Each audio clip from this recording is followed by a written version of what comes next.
You click because your average has slipped and you want it back fast, without wrecking your shoulder or spending a small fortune on new gear. So let me tell you what I found. The three things holding most older bowlers back have almost nothing to do with strength or age or how hard you can throw. They were never about muscle. They got buried because somewhere along the way the bowling world started selling power instead of precision, and precision does not put money in a pro shop's register. Here is the moment it clicked for me. I was standing in the back room of a half-shuttered bowling center outside Toledo, Ohio, the kind with the old wooden approach, worn smooth by 50 years of shoes, and the owner handed me a laminated coaching card printed in 1968.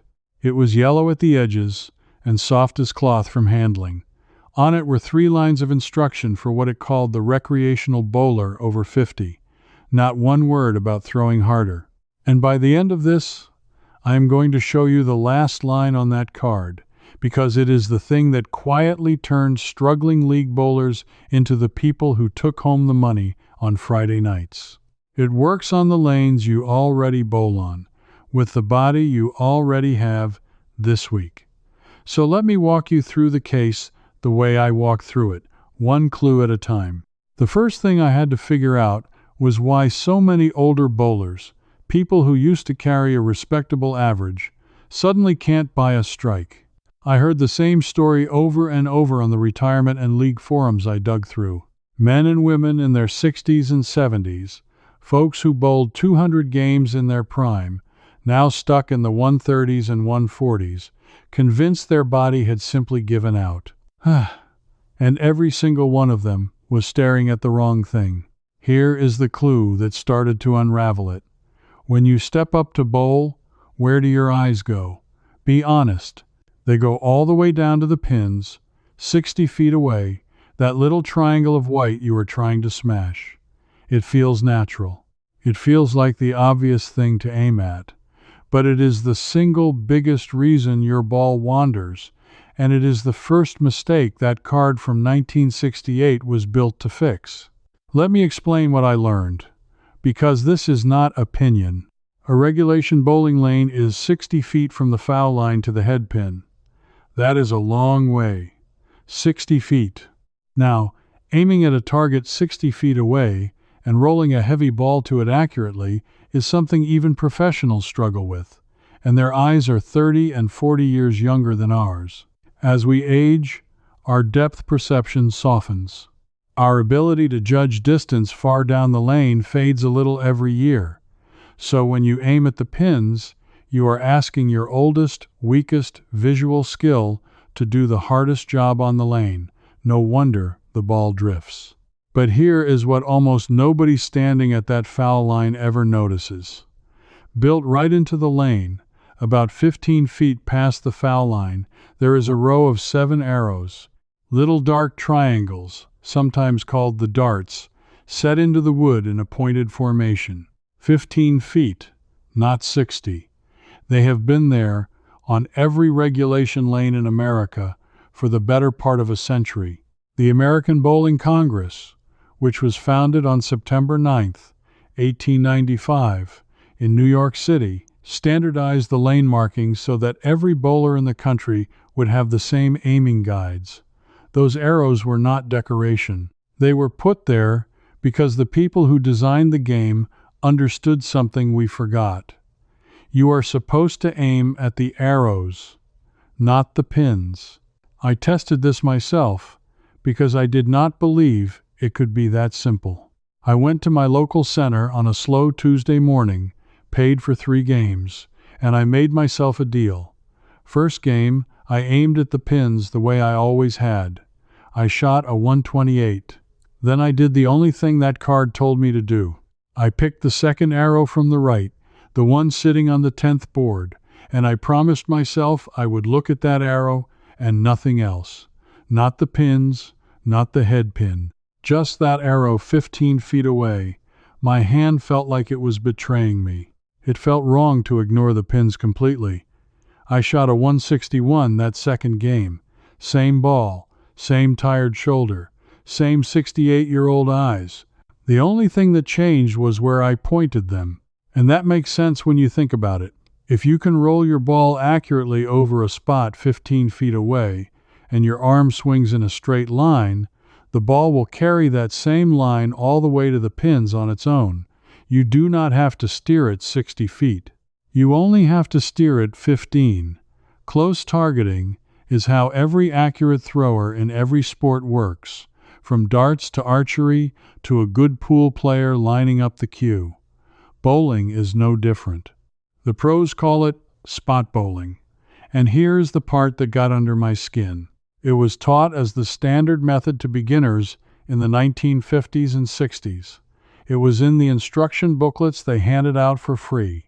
Somewhere in the last few decades, it quietly stopped being the first thing anyone teaches. So the first clue solved itself. Your average did not fall because your body failed you. It fell because you were aiming at the hardest possible target with your eyes, and no one ever told you to stop. But that only raised a bigger question for me.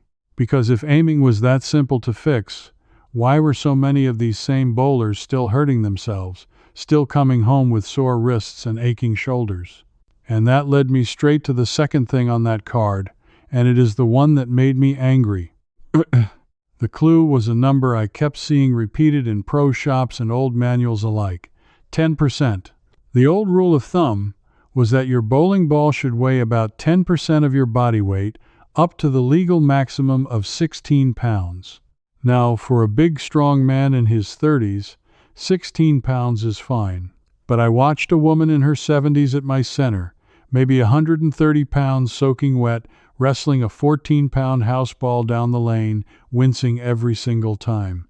14 pounds, that is more than 10% of her body weight, and it was clearly hurting her. So I started asking the question nobody around her was asking.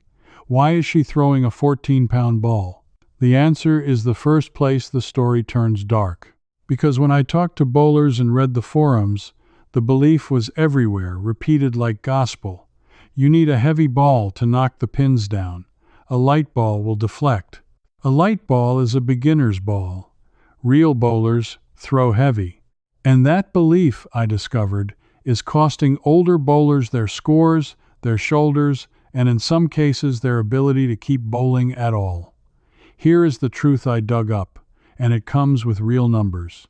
A regulation bowling pin weighs approximately 3 pounds 6 ounces. 10 pins, standing in that triangle, add up to a little under 34 pounds of total target. You do not need 16 pounds of ball to move 3.5-pound pins. What actually knocks pins down is not raw weight. It is accuracy, and it is what the game calls pin action, the way the pins scatter and hit each other once your ball reaches the pocket. A ball that arrives on the right line will send the pins crashing into one another. A heavy ball thrown off line will hit nothing but the gutter. I found study after study and coaching guide after coaching guide from bowling instructors making the same point. A lighter ball you can control beats a heavier ball you cannot. The United States Bowling Congress, the sport's governing body formed in 2005 when the old organizations merged, publishes physical guidance encouraging bowlers, especially older and youth bowlers, to use a weight they can deliver smoothly, without strain. Smoothly, without strain. Read that twice. Because it is the exact opposite of what that woman with the 14-pound ball had been told. But weight was only half of it. The other half was fit, and this is where I felt genuinely cheated on behalf of every senior bowler in the country. Almost everybody I talked to who bowled casually was using a house ball.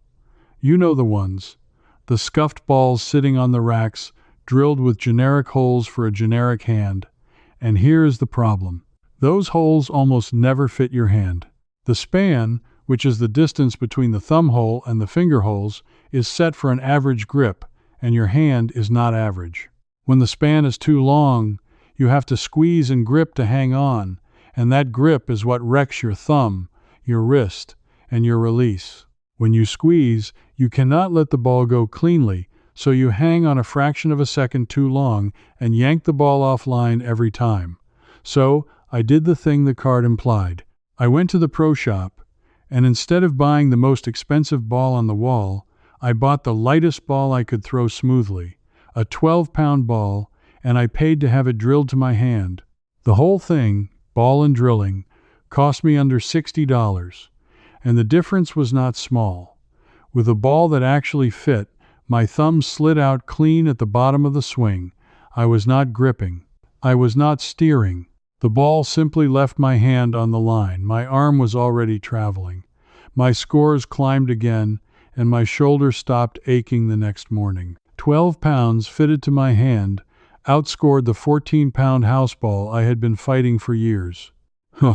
If what you just heard is clicking into place for you, I want to point you towards something I put together that goes deeper into exactly this kind of rediscovered practical knowledge. It is called Start Strong, and you can find it linked in the description below. It walks through the same principles we have been uncovering here: aiming, ball fit, and the mechanics that actually hold up as your body changes, laid out so you can work through them at your own pace, away from the lane. Take a look when you are done here, and then come right back, because solving those two only sharpened the biggest question of all. Let that sink in, because it undoes the one belief that most older bowlers cling to. So now I had two clues solved. Aim at the arrows, not the pins. Throw a lighter ball that fits your hand, not the heaviest one you can lift. And already the picture was changing. This whole thing was never about being strong. It was about being smart, and about knowing things that used to be common and somehow got lost. But solving those two only sharpened the biggest question of all, because I still had not answered the thing that every older bowler complains about most: the soreness, the pulled muscles, the feeling that your body just cannot repeat the same shot twice. And when I chased that clue down, it led me to the third line on the card, and to a discovery I want to give you directly, because it is the one you can practice tonight in your own living room with nothing in your hands at all. Let me stop here and talk to you specifically, because I know some of you are thinking this does not apply to you. You are thinking, my knees are bad, my balance is not what it was, I cannot practice, I can barely make it down the approach without feeling unsteady. I found this next piece of evidence for you especially, because it requires no ball, no lane, no strength, and no trip anywhere. You can do it standing behind your kitchen chair right now. Here is what I learned about the swing, and it overturned everything I thought I knew about how to throw a bowling ball. Most older bowlers, when their scores drop, do the exact wrong thing. They try harder. They muscle the ball. They use their arm and their shoulder to force the ball down the lane, thinking effort equals speed and speed equals pins. And that muscling is precisely what is hurting you and ruining your accuracy at the same time. The correct swing is not a muscle movement at all. It is a pendulum. Think of the grandfather clock, that long weight swinging back and forth, smooth and even, driven by nothing but gravity. Your arm, with the ball in it, is supposed to swing exactly like that pendulum. You lift the ball into the backswing, and then you let it fall. You do not throw it, you let gravity pull it down and through, and your arm just goes along for the ride. The weight of the ball does the work. All you provide is the direction. When I finally understood this, I felt foolish for 30 years of heaving that ball like I was chopping wood. The pendulum swing is why the smooth, effortless-looking bowlers you have watched always seem to score higher than the ones grunting and straining. They are not stronger. They are letting physics carry the ball while you are fighting it. And here is the part for you specifically, the part that needs no lane. Stand behind a sturdy kitchen chair, or next to a counter you can rest one hand on for balance. Let your throwing arm hang straight down at your side, relaxed, heavy, like it weighs a ton. Now, without any effort, swing it gently back behind you, and then just let it fall forward on its own. Do not push it. Let it drop and swing through, like the clock pendulum. Feel how it wants to travel in a straight line, all by itself, if you simply stop interfering with it. Do that 10 times. That relaxed, gravity-fed drop is the exact motion you want on the lane. You are training the feel of a swing that does not hurt you and does not wander. I practiced that motion in my own kitchen every morning for a week before I ever went back to the lanes. No ball, just the empty swing, teaching my shoulder to relax and let go. And when I finally bowled again, the swing was already there, grooved into my arm. My accuracy jumped because a relaxed pendulum repeats itself. A muscled throw never does, because you can never tense up exactly the same way twice. There is one more piece to this that costs you nothing and saves your balance, which I know is the real fear for a lot of us. It is the finish, what coaches call the post. When you release the ball, you hold your ending position for 1 full second. Arm up, following the ball out toward the arrows, and you stay balanced on your feet before you move. That 1 second pause does 2 things. It keeps you steady so you do not stumble at the line, and it forces your whole body to stay quiet and aimed instead of collapsing sideways and pulling the ball with it. Practice standing on 1 foot behind that same kitchen chair, holding your balance for a slow count of 1, and you are training the exact stability you need at the foul line. No lane required. So there it was. 3 clues, all solved, and not one of them asked me to be younger or stronger. Aim at the arrows. Throw a lighter ball that fits. Swing like a pendulum and let go clean. Any one of those will lift your average. All 3 together will transform it. And I could have stopped there and been satisfied, but I could not stop because of that last line on the card.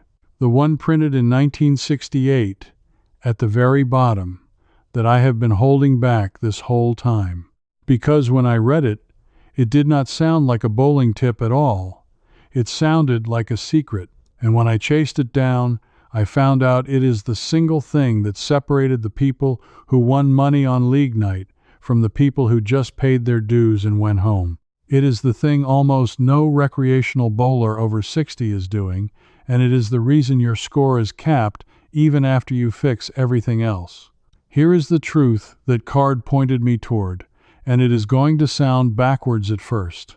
You are chasing the wrong thing entirely. You have spent your whole bowling life chasing strikes. Everybody does. The strike is the exciting shot, the loud one, the one that feels like winning. But strikes are not what wins games, and they are not where your lost points are hiding. Your points are hiding in the spares, the pins you leave standing and fail to pick up. That is the whole game, and almost nobody told you. Let me give you the number that stopped me cold, because it is the hard evidence at the center of this entire case. If you throw all strikes, you bowl a perfect 300. But if you throw no strikes at all, and simply pick up every single spare, every frame, you will bowl a 190.